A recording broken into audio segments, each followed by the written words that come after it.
नमस्ते किसान साथियों, खेती बाड़ी और मंडी भाव में आपका हार्दिक स्वागत है। आज हम एक ऐसे टॉपिक के बारे में बात करने जा रहे हैं जिसका नाम है दो सुपर। जी हाँ, देखिए इस प्रोडक्ट को आप सभी किसानों ने इसको इस्तेमाल भी किया है।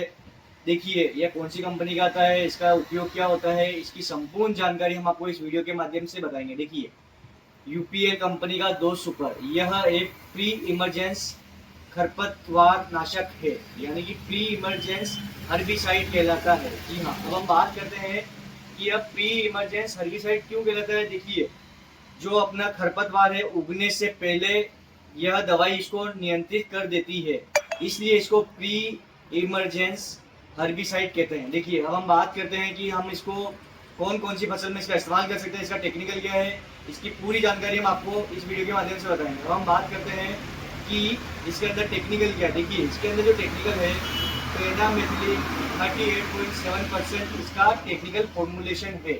जी हाँ, अब हम बात करते हैं कि हम इसको कौन कौन सी फसल में इसका इस्तेमाल कर सकते हैं। तो देखिए हम जो इसका इस्तेमाल करते हैं, सोयाबीन, कपास, उड़द, मूंग, मूंगफली, सरसों, मिर्च, लहसुन, प्याज, इन सभी में हम इसका इस्तेमाल प्री इमरजेंसी के तौर पर इसका उपयोग कर सकते हैं। अब हम बात करते हैं कि यह जो दवाई है कौन कौन सी खरपतवार को कंट्रोल करती है। तो देखिए यह जो दवाई है चौड़ी पत्ती एवं सकड़ी पत्ती को कंट्रोल करती है, जैसे कि सावा हो गया, मकड़ा घास हो गया, छोटी दूधी, बड़ी दूधी, और उसके बाद में जंगली घास, जंगली जवार इत्यादि सभी को यह कंट्रोल करता है। अब हम बात करते हैं कि इसका इस्तेमाल हमें कब करना चाहिए। देखिए जब भी आप कोई बीज की बुआई करें तो बीज की बुआई के 0 से 48 घंटे के भीतर इस दवाई का हमें इसका इस्तेमाल कर लेना चाहिए। अब हम बात करते हैं कि इसका डोज क्या रहेगा। तो देखिए इसका जो डोज रहेगा 700 ml प्रति एकड़, यानी कि 70 ml प्रति 15 लीटर पानी में हमें इसका इस्तेमाल कर लेना चाहिए। जी हाँ, बहुत सारे किसान भाइयों के हमारे पास मैसेज आते हैं कि हम पेंडामेथिलिन का उपयोग तो करते हैं, फसल मतलब दवा छिड़कने के बाद भी फसल में हर ये जो चारा होता है उग जाता है, ये दवाई काम क्यों नहीं करते हैं। देखिए अब हम बताते हैं कि इस दवाई को स्प्रे करते समय हमें किन किन बातों का विशेषकर ध्यान रखना चाहिए। देखिए जब आप इस दवाई का इस्तेमाल करें उससे जो पहले आपका खेत है, खेत में मिट्टी के बड़े बड़े ढेले जो होते हैं वह खेत में नहीं होने चाहिए। अब क्यों नहीं होने चाहिए, देखिए आपने जैसे ही दवाई का इस्तेमाल किया तो बड़े बड़े मिट्टी के ढेले के ऊपर दवाई तो चली जाती है, तो बड़े मिट्टी के ढेले के नीचे घास के बीज हुए होते हैं, तो जो दवाई होती है वह नीचे नहीं पहुंच पाती है, जिसके कारण क्या होता है कि घास जर्मिनेट हो जाती है और आपकी दवा अच्छे से काम नहीं कर पाती है। इसलिए हमें मिट्टी के ढेले को छोटे करके खेत में एक समान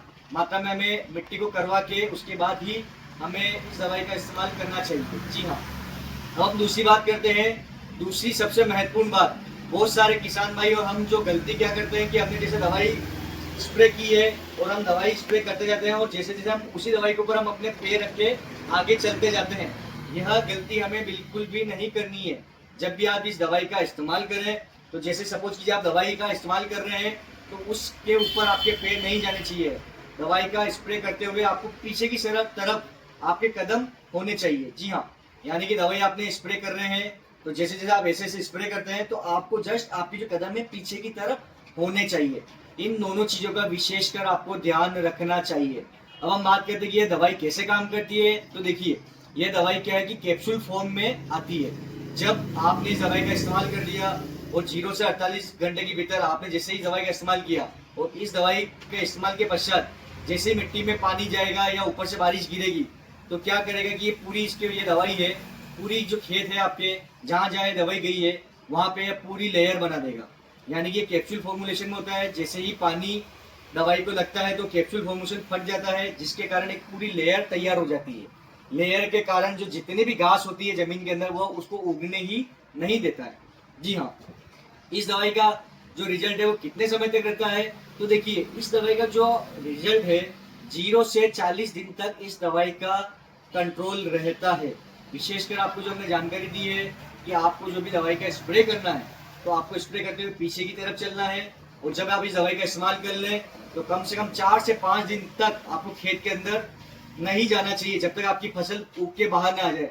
लोग गलती भी ये करते हैं कि जैसे आपने दवाई स्प्रे की और अगले ही दिन तुरंत वो पूरे खेत में दौड़ने लग जाते हैं। उससे होता क्या है कि आपने दवाई जो स्प्रे की पानी के कारण पूरी एक लेयर तैयार हो गई, आप जैसे जैसे उसके ऊपर चलोगे तो वो लेयर वहाँ ब्रेक हो जाएगी। जहाँ ये लेयर ब्रेक होगी वहाँ पे ये चारा जर्मिनेट हो जाएगा। इसलिए पेंडामेथलिन दवाइयाँ अच्छे से काम नहीं करती है। जी हाँ, आपने इस दवाई का इस्तेमाल किया है तो आपको इसका रिजल्ट कैसा लगा है, आपने इसको कौन कौन सी अन्य क्रॉपों में इसका इस्तेमाल किया है, आप हमें कमेंट बॉक्स में जरूर बताएं। इससे संबंधित आपको अगर कोई भी डाउट है आप हमें कमेंट बॉक्स में जरूर जवाब मैसेज कीजिए। समय मिलने पर आपको जवाब जरूर दिया जाएगा। बहुत बहुत धन्यवाद। जय हिंद, जय भारत।